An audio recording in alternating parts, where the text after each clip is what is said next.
मोह निशातम देख विशेख, मोह निशातम देख विशेख, अखंड तिमार हुए सुख धामी, अखंड तिमार हुए सुख धामी, पूर्ण प्रकाश भयोर में, पूर्ण प्रकाश भयोर में, हिम द्वैत गयो लख एक ललामी, हिम द्वैत गयो लख एक ललामी, सद्गुण कुंज खिले मन मानस, सद्गुण कुंज खिले मन मानस, कर्म लोक दुरे भवगामी, कर्म उलूक दुरे भवगामी, आत्म रूप विराज रहे, आत्म रूप विराज रहे, गुरुदेव को बारंबार नमामि, गुरुदेव को बारंबार नमामि, गुरुदेव को बारंबार नमामि, गुरुदेव को बारंबार नमामि।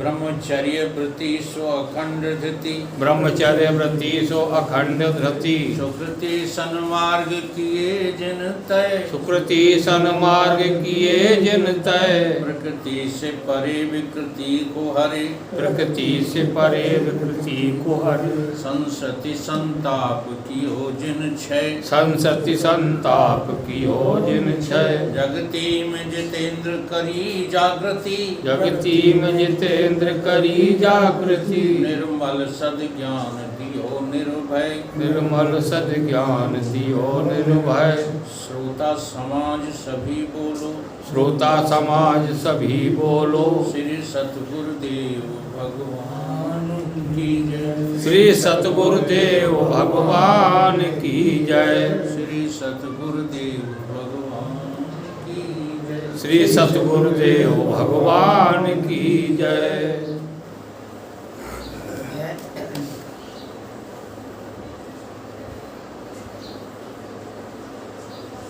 परम पूज्य स्वामी निश्चल दास जी कृत विचार सागर का पठन पाठन द्वितीय तरंग चर्चा चल रही है।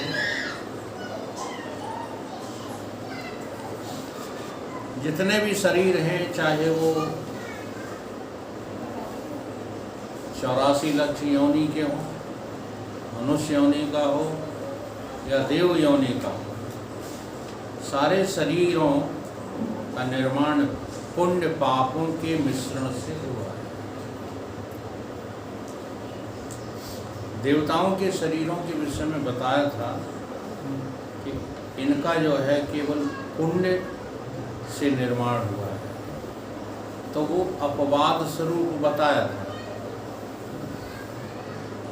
क्यों बताया था? क्योंकि वहाँ दिव्यता ही दिव्यता होती है, इसलिए। नहीं तो द्वेष, ईर्षा, जलन देवताओं में भी पाई जाती है और वो पाप होता है।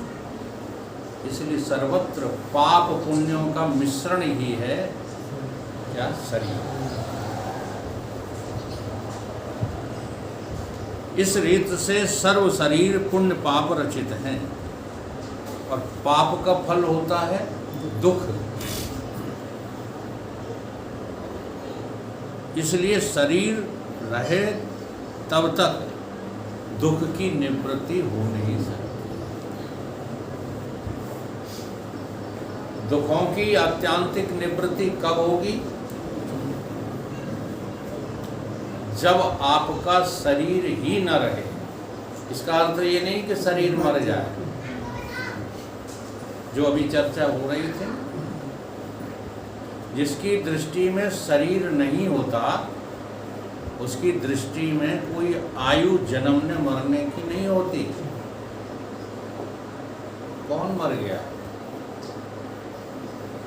कबीर बाबा पूछते हैं, कौन मुआ भाई, कौन मुआ? अरे भाई, तुझ चेतन की कभी जो है मृत्यु होती है? कभी नहीं होती। इसलिए मरने पर ये रुदन जो करते हैं वो सब अज्ञानी ही हैं। जन्मने पे जो हर्षित होते हैं वो सब अज्ञानी ही हैं। क्या जन्म, क्या मरण, एक भ्रांति के सिवाय कुछ नहीं। ये संसार भी भ्रांति से ही दिख रहा है। तो जब शरीर निवृत्त हो, यहाँ तात्पर्य क्या है? शरीर न रहने का, शरीर रहते हुए तुम शरीर से निवृत्त, जैसे आप सर्विस करते हैं फिर आप निवृत्त हो जाएंगे। तो जिस कार्यालय में आप सर्विस करते हैं वो कार्यालय तो वहीं रहेगा, आप क्या हो जाएंगे? बस ठीक इसी प्रकार से शरीर को बना रहने दो। हाँ, अंतःकरण सूक्ष्म शरीर को बना रहने दो, कारण शरीर को बना रहने दो, अपनी अपनी जगह सब शरीरों को बने रहने दो। तुम्हें क्या लेना देना इससे? तो फिर क्या करें? इन शरीरों से निवृत्ति पालो गुरुदेव की कृपा से। शरीरों से निवृत्त हो जाओ बस। हमारे महाराज श्री कहते हैं कि तुम तो केवल जो है इससे अविद्या से निवृत्त हो जाओ, और निवृत्त होने के बाद भगवान कृष्ण की तरह जो है डंका ठोक दो। यही गीता में सिखा रहे हैं। भगवान क्या कह रहे हैं? भगवान कह रहे हैं मुझे इस संसार में कुछ भी करना धरना नहीं, क्योंकि मैं तो निवृत्त हूँ। निवृत्त माने मुक्त हूँ, लेकिन फिर भी मैं संसार के कर्मों में ही वर्तता हुआ दिखता हूँ। तो आप भी निवृत्त हो जाओ। ये निवृत्ति जो है मेरी जिंदगी खा जाती है पूरी, हम निवृत्त नहीं हो पाते। पहले सोचते थे कि 60 वर्ष के हो जाएंगे तो बाल बच्चों से निवृत्त हो जाएंगे। अब तो सब 60 के बैठे हो, निवृत्त हो। तो निवृत्ति तो जब तुम होना चाहोगे तभी होगे। तो शरीरों के रहते हुए शरीरों से निवृत्त होना ही क्या है? दुखों की अत्यांतिक निवृत्ति। मैं स्थूल शरीर नहीं हूँ, मेरा स्थूल शरीर नहीं है। मैं सूक्ष्म शरीर नहीं हूँ, मेरा सूक्ष्म शरीर नहीं है। मैं कारण शरीर नहीं हूँ, मेरा कारण शरीर नहीं है। ऐसा जान लेना ही इन शरीरों से निवृत्ति है। एक बार जान जाओ फिर कोई शरीरों से आकर्षण नहीं, न उनके जन्मने पर, न उनके मरने, न उनके बड़े होने पर, न उनकी तरक्की पर, क्योंकि आप तो जान गए शरीर नाम की चीज कोई है ही नहीं। तो जानना इतना सरल नहीं है। बुद्धि के स्तर से जो है आप बकते रहते हो, उल्टी सीधी बात है। जानत तुम्हें जय जाने सोई जाने जेहि देह जनाई, जानत तुम्हें। ईश्वर को कुछ लेना देना है संसार से? बताओ। बड़े मजे की बात देखिए, ईश्वर को कुछ भी लेना देना नहीं, और सारा जगत मिलकर एक ही बात करता है। सब ईश्वर पे छोड़ो। कमाल है। जिस ईश्वर को संसार छू नहीं सकता, जिस ईश्वर ने संसार से कोई आज तक वास्ता नहीं रखा, सारा संसार मिलकर के क्या कहता है? सब ईश्वर पे छोड़ो। इतना महान है वो ईश्वर।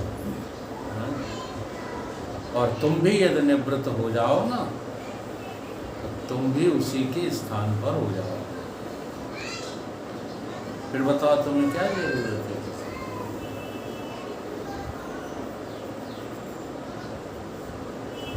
सो शरीर धर्म और अधर्म का फल है, तिनकी निवृत्ति बिना शरीर की निवृत्ति होती नहीं।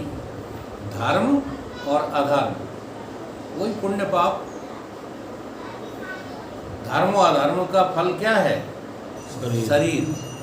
तो अब काय की निवृत्ति करना है? केवल अधर्म से ही निवृत्त नहीं होना, धर्म से भी निवृत्त होना है। हाँ जी, धर्म अधर्म की निवृत्ति।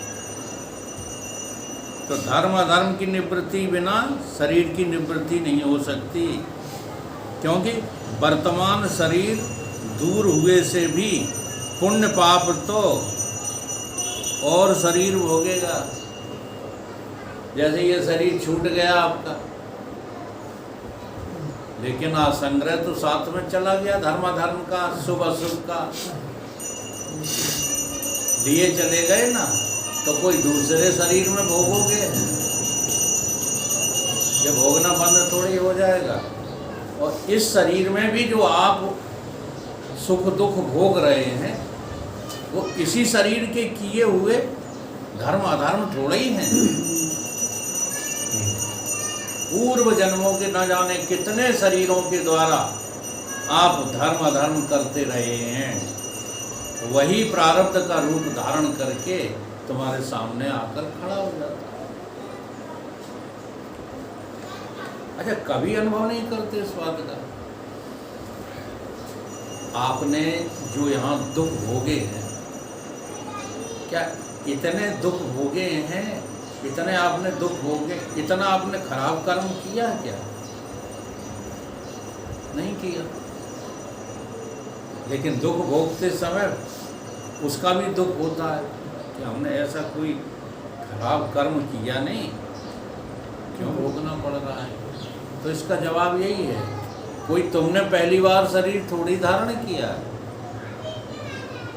अब अनेकानेक जन्मों में जो तुमने अधर्म किए हैं, अशुभ किए हैं, उन्हें कौन भोगेगा? अब नंबर कब आ जाए भोगने का? तो ये योगा भोगा से बचना है। हाँ, तो निवृत्त होना सीखो तो बच जाओ।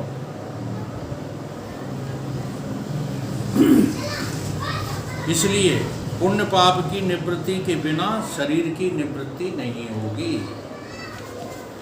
धर्म अधर्म की निवृत्ति के बिना पुण्य पाप की निवृत्ति नहीं होगी, पुण्य पाप की निवृत्ति के बिना शरीर की निवृत्ति नहीं होगी। सो पुण्य पाप काहे से होते हैं? रागत द्वेष से। रागत द्वेष के नाश बिना दूर होते नहीं, क्योंकि वर्तमान पुण्य पाप की भोग से निवृत्ति हुए से भी रागत द्वेष और पुण्य पाप होंगे। यहाँ तुम पुण्य पाप से निवृत्त हो भी जाओ और रागत द्वेष लिए चले जाओ, अब ये पता ही नहीं है। इसकी संत लोग चर्चा इसलिए नहीं करते हैं क्योंकि तुम धर्म की जगह अधर्म करने लगो। हाँ, ये तुम्हारे जो पुत्र पैदा हुए हैं, हम तो कई बार समझाते हैं लेकिन समझ में नहीं आते। चारों तरह के पुत्र होते हैं, चार, और चारों तुम्हें दुख देने के लिए आए हैं। तुम्हारे को है दुश्मन है, दुश्मन, लेकिन समझ में नहीं आती काऊ। एक फिलोसफर ने कहा था, चलो ऐसी बात नहीं कहते हैं क्योंकि अब तुम भेजने लगे हो उस पर, ये सब जो है दुश्मन है, तुम्हारे संबंधी नहीं है, समझ लो। चार तरह के पुत्र बताए जाते हैं। हाँ, कौन कौन से? उदासीन,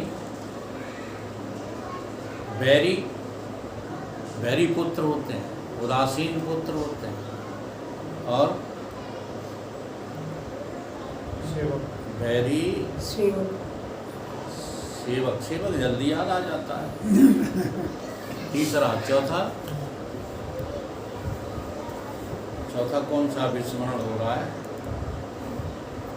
उदासीन, विरोधी, चार प्रकार के पुत्र होते हैं। अब समझो चारों प्रकार के पुत्र। बैरी कौन है? दुश्मन तुम्हारा, जो पैदा होता है, पढ़ता है, लिखता है, बड़ा हो जाता है और एक्सीडेंट में मर जाता है, ये तुम्हारा दुश्मन था। हाँ, तुमने उसको जो है कहीं ना कहीं मारा था, जी हाँ, दुख दिया था, बहुत ज़्यादा दुख दिया था, इसलिए तुमको भी दुख दे गया। दुश्मनी करने आया था वो दुश्मन, वो बैरी।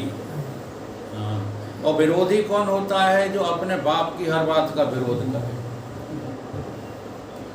बाप खेत की कहे वो खलियान पे पहुंचे, कुछ भी कहे पिता की हर बात का विरोध, वो विरोधी पुत्र होता है। उदासीन पुत्र वो होता है जो किसी मतलब का नहीं होता। पुत्र तो है कहलाने का, जैसे पागल, जैसे अपाहिज, मंदबुद्धि। हाँ पागल ही है। कौन होता है? उदासीन। और सबसे अच्छा संसार वाले कहते हैं सेवक। असल में सबसे ज़्यादा दुख देने वाला सेवक ही है। अच्छा। जी हाँ, रहस्य की बात है। राम से बड़ा कोई सेवक था? राम जैसा सेवक पुत्र आज तक पैदा हुआ कोई? फिर दशरथ कितना रोए, किसकी वजह से? हाँ। और पुत्र तो तुम्हें वैराग भी करा देंगे, लेकिन सेवक पुत्र तो सीधा नरक में ले जाता है, सीधा नरक। समझो इस बात। प्रशंसा कितनी भी करते रहो उसकी, मोह मत करना उससे, मारे जाओ। तो चारों पुत्र दुख रूप हैं, पत्नी दुख रूप है। क्या क्या बताऊं, ये संसार ही दुखालय है।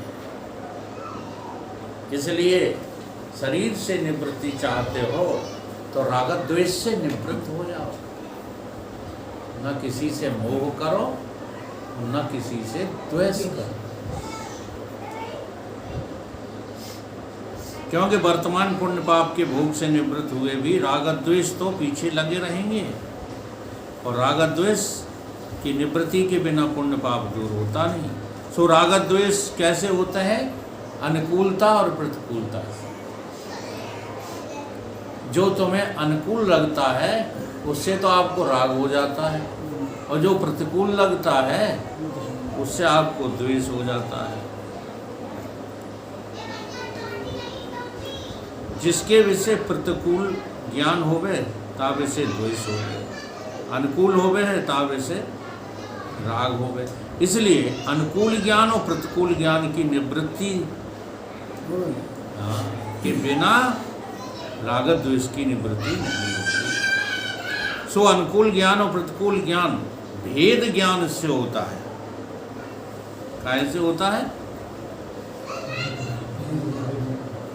अनुकूलता और प्रतिकूलता हमें क्यों लगती है? भेद होगा तभी लगेगा। हाँ। जब उसमें और तुझमें कुछ भेद तुम्हें नजर आएगा तो ही अनुकूलता प्रतिकूलता तुम्हारे सामने आएगी। क्योंकि जिस वस्तु को अपने स्वरूप से भिन्न जाने ताकि विषय अनुकूल ज्ञान अथवा प्रतिकूल ज्ञान होता है। अपने स्वरूप से भिन्न यानी अलग देख रहे तो अनुकूलता होगी या प्रतिकूलता होगी। जैसे हम आपको अपनी आत्मा से भिन्न देख रहे हैं, ठीक है, तो जो हमारी जो है सेवा में रहेंगे ध्यान दो, वो अनुकूल हो जाएंगे, और जो सेवा में नहीं रहेंगे वो, लेकिन शर्त यही है हम अपनी आत्मा से उनको भिन्न देख रहे हैं तब ये होगा। अगर अपनी आत्मा ही देख रहे हैं तो ना कोई अनुकूल है, तुम तो वही हो जो हम हैं, जो हम हैं वही तुम है। ऐसा आत्मज्ञानी को लगता रहता है, हमेशा लगता है। अपने स्वरूप में अनुकूल ज्ञान और प्रतिकूल ज्ञान होता नहीं। सुख के साथ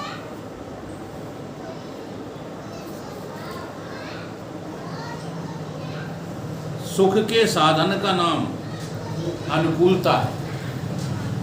एक बात बड़ी पॉइंट की है, सुख के साधनों का नाम क्या है? अनुकूलता। बार बार ध्यान दो, सुख के साधनों का नाम क्या है? अनुकूलता। जैसे भटवासपुरा पैदल जाना पड़ा, एक चीज, और जैसे ही तुम यहाँ से चले हो तैसे ही तुमको जो है मोटरसाइकिल वाले ने कहा आओ बैठ ले, तो अनुकूल कौन हो गया? तो मोटरसाइकिल वाला हो गया कि हो गया? और जो पैदल का रास्ता था वो प्रतिकूल हो गया कि नहीं हो गया? साधन, सुख के साधन का नाम अनुकूलता है और दुख के साधन का नाम अपना स्वरूप सुख का अथवा दुख का साधन नहीं है, लेकिन आत्मा जो है न सुख का साधन है न आत्मा होकर के तुम जगत में लगे पड़े हो तो तुमसे बड़ा बेवकूफ कोई नहीं है, और आत्मा होके तुम जगत के विरोध में लगे पड़े हो तो तुमसे बड़ा बेवकूफ। आत्मा में कहाँ अनुकूलता, कहाँ प्रतिकूलता, कहाँ सुख, कहाँ दुख, कौन मेरा कौन पराया, ये सबसे झंझट जो है खत्म हो जाए। यद्यपि सुख रूप है तथापि सुख का साधन नहीं है। आत्मा सुख रूप तो है। अब इसमें थोड़ा सा समझना है बारीकी। आत्मा को सुख स्वरूप कहा है, सुख का साधन नहीं कहा, ठीक है? और देह सुख का साधन हो सकता है, सुख स्वरूप कभी नहीं हो। पैसा कमा ले, गाड़ी खरीद ले, मकान बनाए, सुख के साधन तो जुटा सकते हो देह से, लेकिन सच्चा सुख देह से नहीं मिलेगा। सच्चा सुख तो कहाँ है? तुम्हारे स्वरूप।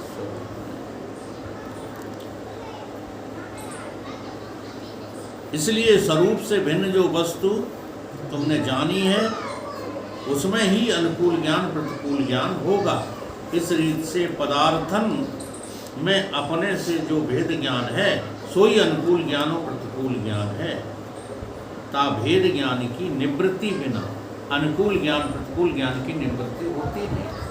जब तक आप भेद ज्ञान को निवृत्त नहीं करेंगे, भेद भ्रांति को निवृत्त नहीं करेंगे, ये 5 प्रकार की होती है भेद भ्रांति। सबसे पहले भेद भ्रांति है क्या? जीव और ईश्वर भेद लगता है ना सबको। हम तो जीव हैं, हम ईश्वर नहीं हो सकते, ये जीव ईश्वर की भेद भ्रांति है। ऐसी जीव जीव की भेद भ्रांति। हम कुत्ता कैसे हो सकते हैं? हम तो मनुष्य हैं। अच्छा, कुत्ता का कुत्तापना हटा दो और तुम्हारा मनुष्यपना हटा दो, दोनों कौन है? एक ही तो है, एक ही मसाले के बने हुए हो महाराज। हाँ, ये बाहर का भेद भ्रांति पैदा कर देता है। तो जीव जीव का भेद भ्रांति, जीव जड़ की भेद भ्रांति। मैं मोटरसाइकिल नहीं हो सकता, ये बड़ी विकट भ्रांति है भाई साहब। चाहे जितना वेदांत पढ़ना, जड़ से अपना अभेद करना बड़ा मुश्किल है। मैं मोटरसाइकिल कैसे हो सकता हूँ? वो तो लोहा है। अच्छा, तुमको कबीर बाबा ने इस विषय पे बहुत बड़ा लेख एक लिखा है, बोला है, लिखा तो नहीं। वो ये कहते हैं, जागट भीतर सोना चांदी, जाई में लगे बजारा। तुम्हारे घट के भीतर लोहा, मिट्टी, सोना, चांदी, हाँ, जल, वायु, सब तुम्हारे घट के भीतर समाया हुआ है। इसलिए जड़ जीव की भेद भ्रांति, ये जीव जड़ की भेद जो है वो काय से है? भ्रांति से है, सीधे सीधे नहीं है।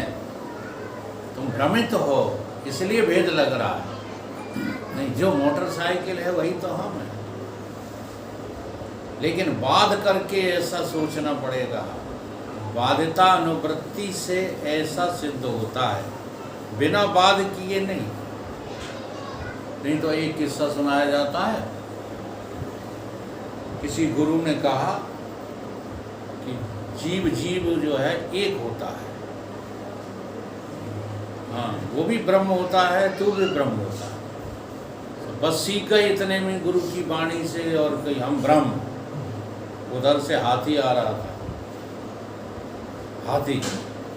हाथी को देख के टाल ठोकी उन्होंने, बोले तू ब्रह्म हो मैं ब्रह्म हूं। अब कैसा विरोध, मेरा तेरा अभेद है। पीलवान कह रहा हाथी बिजुका हुआ है, हाथी सनका हुआ है, हाथी पागल है, हट जाओ। वो कह रहे तू ब्रह्म, हाथी ब्रह्म, मैं भी ब्रह्म। तो हाथी ने लपेड़ा सूंड में, पकड़ के घुमा के फेंक दिया, तो सिगरे हाथ पैर सब टूट टाटे, जोड़ खुल गए पूरे। अब गुरुजी देखने आए तो कहें गुरुजी तू किसी मतलब का गुरु नहीं, तूने मुझे गलत ज्ञान दे दिया। उन्होंने कही नहीं बेटा, मैंने तो सही ज्ञान दिया था। मैंने क्या कहा था? मैंने ये कहा था कि ये सारा जगत तू मैं ये वो सब अभेद है, सब अभेद है। कहा था कि नहीं? कहा था कि तो वही तो हमने देखा था, हाथी और अपने में अभेद। उन्होंने कि हाथी में अपने में तो देखा था, पीलवान क्या कह रहा था? वो तो कह रहा था कि हट जाओ हट, तो वो ब्रह्म नहीं था, पीलवान ब्रह्म नहीं था। बोलो ब्रह्म था। तो पीलवान से भी अपनी अभेदता करते तो तुमको ये चोटें न सहना पड़े। आई समझ में? इसलिए जीव जीव का भेद, जीव जड़ का भेद भ्रांति, और जड़ जड़ की। ये लोहा अलग है, सोना अलग है, मिट्टी अलग है। ये जड़ जड़ की जो भेद भ्रांति है, सब जड़ात्मक संसार अभेद है।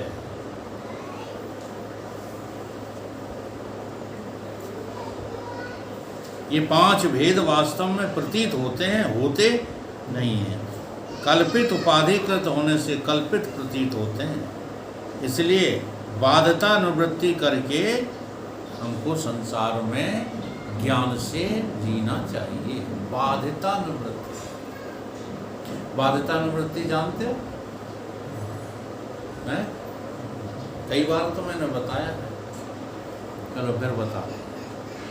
एक आदमी गणेश जी की सोने की मूर्ति और चूहा, गणेश जी की जो सवारी, सुनार पर बेचने के लिए गया। सुनार ने जो है चूहे की कीमत अधिक लगाई, गणेश जी की कम लगाई, तो बिगड़ गया सुनार पर। ऐसा कैसे हो सकता है? गणेश हमारी इष्ट हैं और चूहा उनकी सवारी है। तो सुनार कहता है मुझे तुम्हारे गणेश से कुछ लेना देना नहीं, न तुम्हारे चूहे से कुछ लेना देना। मुझे तो गणेश और चूहे में जो सोना अनुसूयित है, जो सोना है, बस उस सोने से लेना देना है। अर्थात उसने गणेश को भी बाध कर दिया और चूहे को भी वाद कर दिया, और दोनों में निहित एक सोने को ही प्रत्यक्ष देख रहा है। इसे कहते हैं बाध्यता अनुवृत्ति। ऐसे ही हम लोगों को आत्मा देखना सब में है, लेकिन कैसे देखना? बाध करके देखना। पत्नी को भी ब्रह्म देखना है, हाँ, लेकिन कैसे देखना? वाद करके, पांव दबा के नहीं उसके।